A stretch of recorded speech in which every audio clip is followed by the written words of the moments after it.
پانی کی مخلوقات کے اندر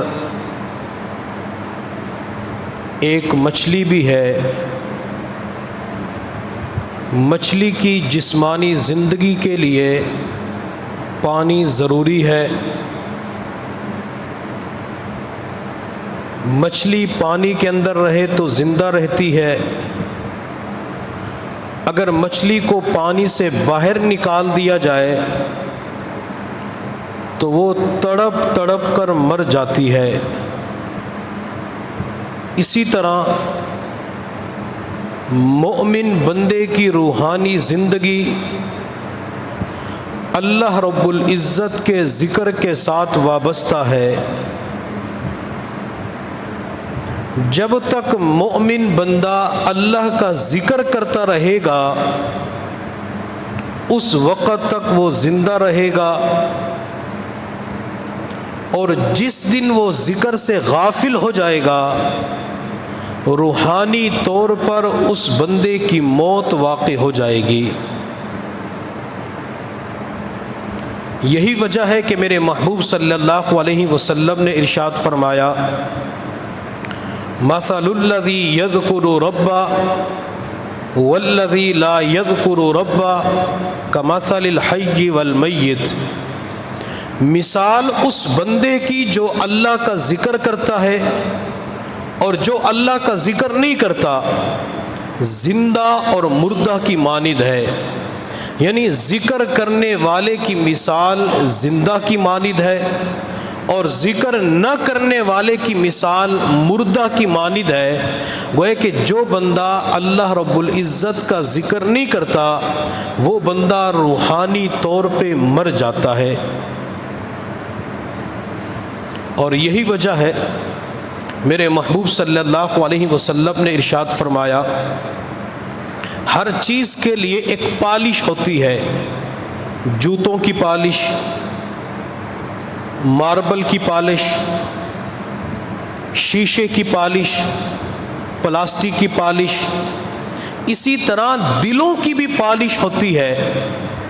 میرے محبوب صلی اللہ علیہ وسلم نے ارشاد فرمایا، لِكُلِّ شَيْءٍ ثِقَالَةٌ وَثِقَالَةُ الْقُلُوبِ ذِكْرُ اللَّهِ۔ ہر چیز کی ایک پالش ہوتی ہے اور دلوں کی پالش، دلوں کو چمکانے والی چیز کا نام اللہ رب العزت کا ذکر ہے۔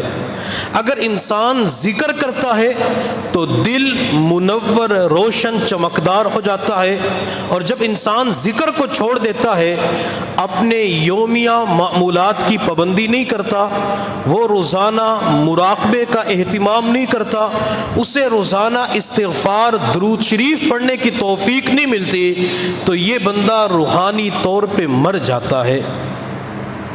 اور ذکر کرنے والا بندہ اس دنیا کے اندر فلاح پا جاتا ہے۔ میرے اللہ نے قرآن عظیم الشان میں فرمایا، وَاذْكُرُوا اللَّهَ كَثِيرًا لَعَلَّكُمْ تُفْلِحُونَ۔ تم اللہ کا ذکر کثرت کے ساتھ کرو تاکہ تم فلاح پا جاؤ، تم کامیاب ہو جاؤ۔ میرے اللہ نے قرآن عظیم الشان کے اندر متعدد مقامات کے اوپر فلاح کا لفظ استعمال کیا، قد افلح من تزکا، قد افلح من زکاہا، وَتُوبُوا إِلَى اللَّهِ جَمِيعًا أَيُّهَا الْمُؤْمِنُونَ لَعَلَّكُمْ تُفْلِحُونَ وَافْعَلُوا الْخَيْرَ لَعَلَّكُمْ تُفْلِحُونَ۔ اور جب ذکر کی باری آتی ہے اللہ ذکر کے ساتھ بھی فلاح استعمال فرماتے ہیں، وَاذْكُرُوا اللَّهَ كَثِيرًا لَعَلَّكُمْ تُفْلِحُونَ۔ تم اپنے رب کو کثرت کے ساتھ یاد کرو تاکہ اللہ تمہیں فلاح عطا فرما دے۔ اب فلاح کسے کہتے ہیں؟ فلاح کا اردو زبان کے اندر ترجمہ کیا جائے تو اس کا معنی کامیابی بنتا ہے۔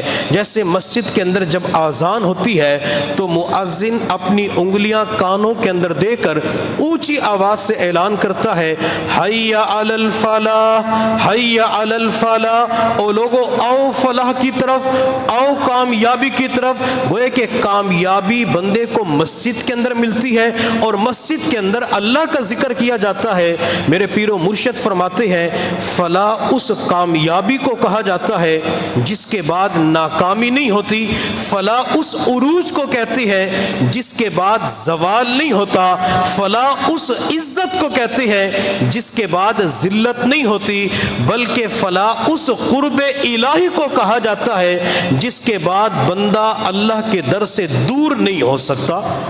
جو اللہ کا ذکر کرے گا اللہ تعالیٰ اسے کامیابی عطا کر کے اپنے قریب کر لیں گے۔ یا اس کو میں اور آسان کر دیتا ہوں، جو بندہ کثرت کے ساتھ اللہ رب العزت کا ذکر کرتا ہے، ہر وقت اس کی زبان ذکر سے تر و تازہ رہتی ہے، اللہ تعالیٰ اسے اپنے قریب کر کے قرب الہی کی نعمت عطا فرما دیتی ہے۔ جو اللہ کا ذکر کثرت کے ساتھ کرتا ہے اللہ تعالیٰ اسے اپنی معرفت اور پہچان عطا فرما دیتی ہے۔